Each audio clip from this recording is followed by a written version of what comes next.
Good morning, everybody. Welcome back.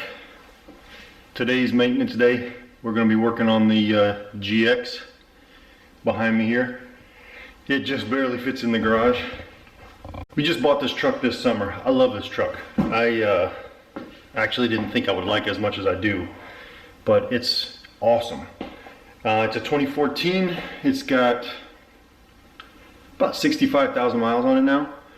It needs brakes front and rear. I actually took the truck to the Lexus dealer and had them give it a once over, and actually had them do the 60,000 mile service, which by the way was very expensive. Not highly recommended, especially for the little amount of work that they do for that. But anyway, I wanted to have the peace of mind having them look over the truck. But they also said the truck needs brakes. And then they gave me a quote on what it takes to replace the brakes. $750 per axle. That was with a discount. So, quick math says that's $1,500 to do brakes. A little bit too expensive, I think. Anyway, let's take a look at these parts that I just picked up. Factory Toyota rear, factory Toyota front brake pads, front rear rotors, front and rear pads. All of this together, total parts, $330 bucks. $330 for parts, a few hours of your own labor, or $1,500 at the dealership. You could get it done at an independent for probably cheaper, but anyway, do it yourself. This is really simple. All right, let's get into it. We'll start with the fronts, then we'll do the rears. Let's get the truck up off the ground, get to work. Something else to notice when you start doing brakes, you're going to have to push the pistons back into the caliper, which obviously changes the level of your brake fluid. So take a look at your brake fluid first. This vehicle was literally just serviced by Lexus dealership. You can see the max level is right there. This thing is all the way to the top. All the way to the top. So I'm gonna definitely have to get the turkey baster out and remove a little bit of that fluid before I start pushing these pistons back. Otherwise it's gonna overflow and make a gigantic mess. So definitely make sure you take a look at your brake fluid. Make sure that the master cylinder isn't too full, because if you squeeze all that fluid out, huge mess. All right, let's keep going. Also, using my underhood light, this thing's fantastic. If you haven't already, go check out my my review of this. I'll put a link up in the top for the for that video. All right, so I got the front wheel off. Thank you, Lexus, for not doing too many ugga-duggas on this thing. The wheel was actually torqued on nicely and not overdone. 17 millimeter is what we're going to use to take this caliper off. That way, you have to get this caliper off first, so that way I can remove the rotor. And these front calipers are the style where you actually remove the pads from the outside instead of having to take I think the rears are the old school style where you actually have just a single piston, and they don't have opposed pistons that push the pads in. So this one you actually remove a couple of clips.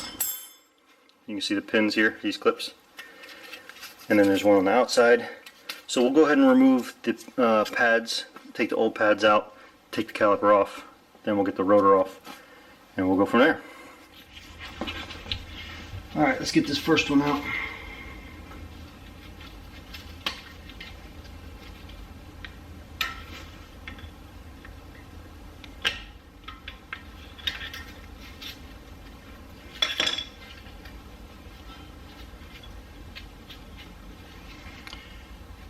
It's hard to see, but that little metal retaining clip sticks into the top and bottom pins, so that way now you can pull the pins out.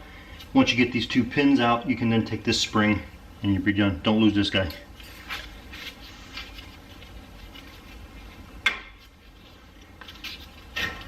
Top pin out.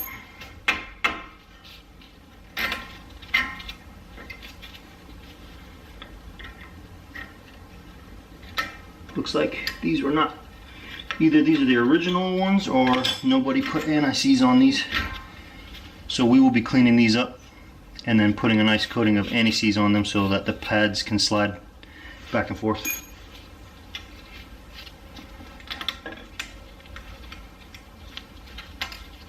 Alright, and that's the other string.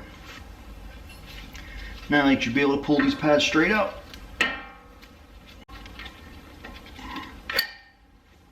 Shim, keep that, you'll need that for later. Pad, yeah, as you can see, these were pretty thin. They got a little bit of life left on them. But at least they know the dealership wasn't lying to me.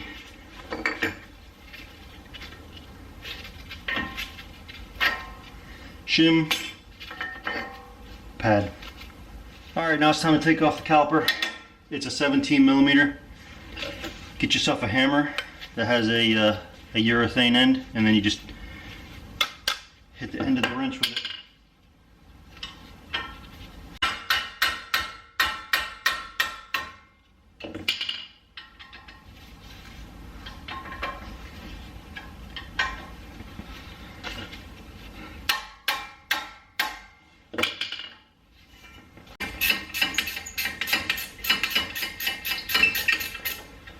Ratcheting wrenches, one of the greatest inventions.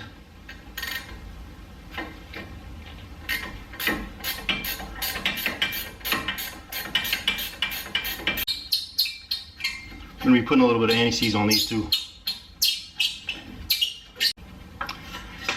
Alright, so something else that I noticed that I don't like is this brake line. Let me see if I can get it in here, show you. But this brake line right here, this part is actually solid, which is stupid because you should be able to just slide this thing out so that this, because this is a hard pipe, I don't know if you can see that right here, but this hard pipe, there's not a whole lot of space to actually move the rotor, or move the there's not a whole lot of space to move this caliper out of the way to actually get the new rotor on, because this piece is solid. So I'm actually going to remove this bolt right here so that I can slide this away, but just be careful because this hard pipe, you definitely don't want to bend that. This bolt, I'll pull it out. It's still attached to this ABS sensor, but it should at least give me a little bit of space that I can move this to kind of clip it up out of the way. So let's do that now.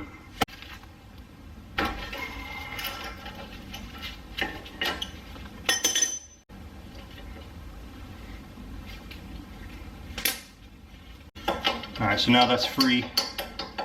Should be able to have more space to hang this caliper up out of the way. Alright, get yourself a zip tie or bungee cord or something, so that way when you pull the rotor, or that way when you pull the caliper off, you can hang it off to the side so it doesn't fall down.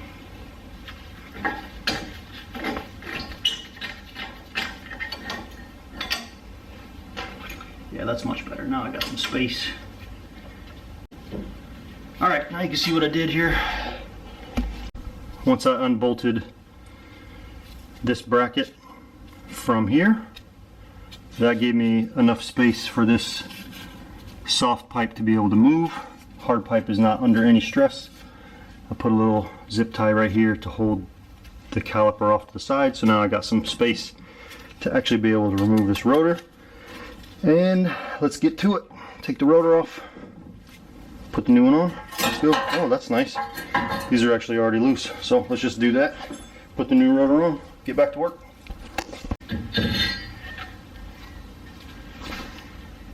Old one off.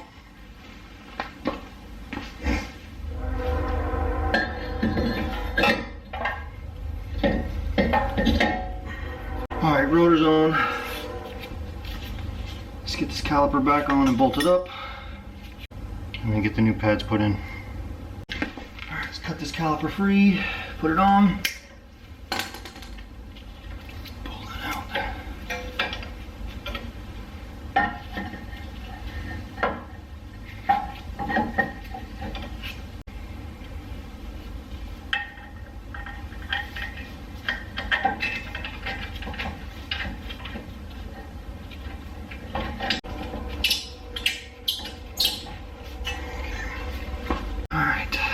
So before I put the new pads back on, I'm going to wire brush off these two slide pins and also put a dab of anti-seize on the bolts, anti-seize on the slide pins, and then we'll set up the new pads with the new shims, or with the old shims, and we'll keep going.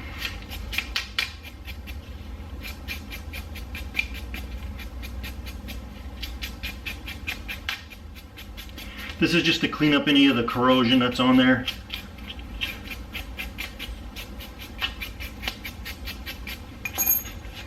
As you can see, you know, there's a fair bit of corrosion and rust. I don't know, not a whole lot actually.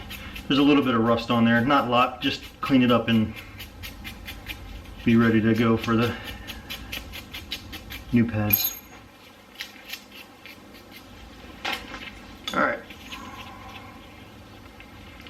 Just a small dab of anti-seize. Put it on the threads.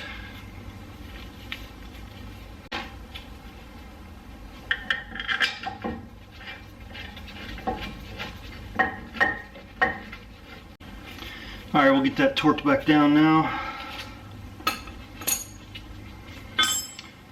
Then we'll put the slide pins and new brake pads on. Alright, so the caliper is bolted back on. Don't forget to reattach or put this little clip back in to keep the brake line from moving around, and then also put that bolt back in. So now what we're going to do is, we got our pads laid out here, and these are our old shims. So what we're going to do now is really quick, we're going to actually put these old shims back on to the pads. Put a small layer of anti-seize or anti-squeak onto these just to kind of help that from making too much noise, and then we're going to put a small layer of anti-seize on the two slide pins and reassemble everything back together. Alright, so before we put all our pads back in, we have to push these pistons back into the caliper. That way we'll have enough room to slide these new pads in. But before we do that, I need to get my turkey baster out and actually remove some of that brake fluid so it doesn't overflow. So let me get that out real quick. It's not going to be a whole lot, just enough so that this thing doesn't pour out over the top here.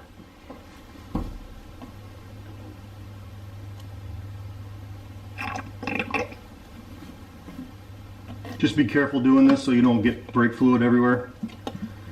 This stuff is really caustic and will eventually over time melt your paint away.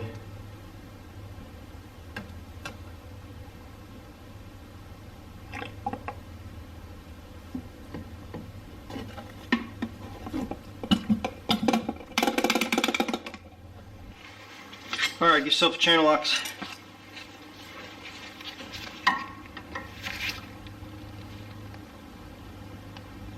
Give these pistons a quick push. Back in. Go double check to make sure the brake fluid is not overflowing. We still look good up there. Let's move these other ones back in.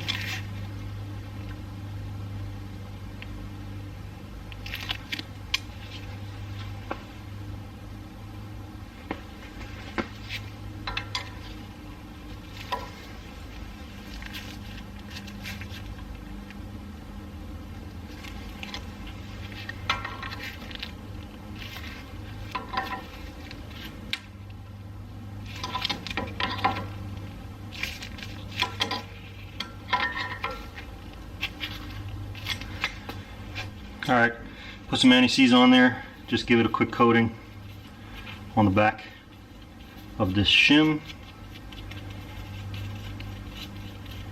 Doesn't have to be pretty, just give it a nice little coating like that. Then put it on the pad, do the other side, then you can assemble it. Alright, then pick these up, same thing, put a little dab of anti-seize on these and coat it so that the slide pin will slide.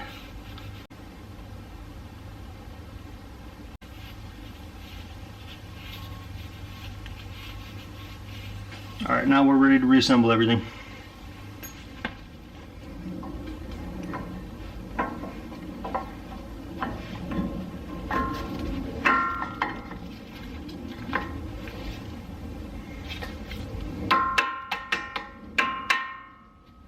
Just enough to get it lined up where the pins should go. I tapped it a little bit too far, but that's alright. Just push it back.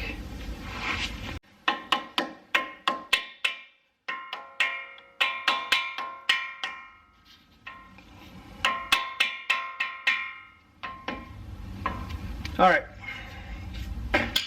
new pads in. Now we can put these pins back.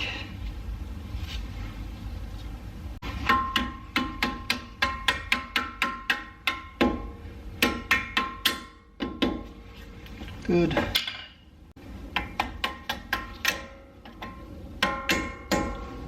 Nice and easy. Now we can actually put these clips back in.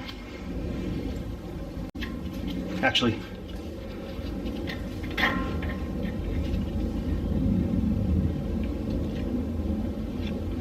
sorry, forgot to put the clip in. All right, put the pin in, put this retainer clip in, then put the pin in. Then you can actually peel this back and reset it like that. And then other side. Good, there. So now that piece is in. Then you can put this other clip in, and this is the clip that actually keeps these pins from sliding out. So you have to insert the one on the bottom into that pin, like that, and then the top one goes into, or the other side goes into the top pin. Slide those in, and then peel this around so that it goes into the back, onto the inside of the caliper, just like that. Now all of it is good to go. Put the wheel back on and you're done. So now you can see what it looks like. You got this bottom clip in, or this bottom retainer pin, and then you have this one in also. If I could point it out here, this little hook goes in. Top side goes into this pin, bottom side goes into that pin. That keeps everything into place. So now you're all done. All you gotta do now is put the wheel back on, do the other side, and your front brakes are finished. Rear brakes are coming next.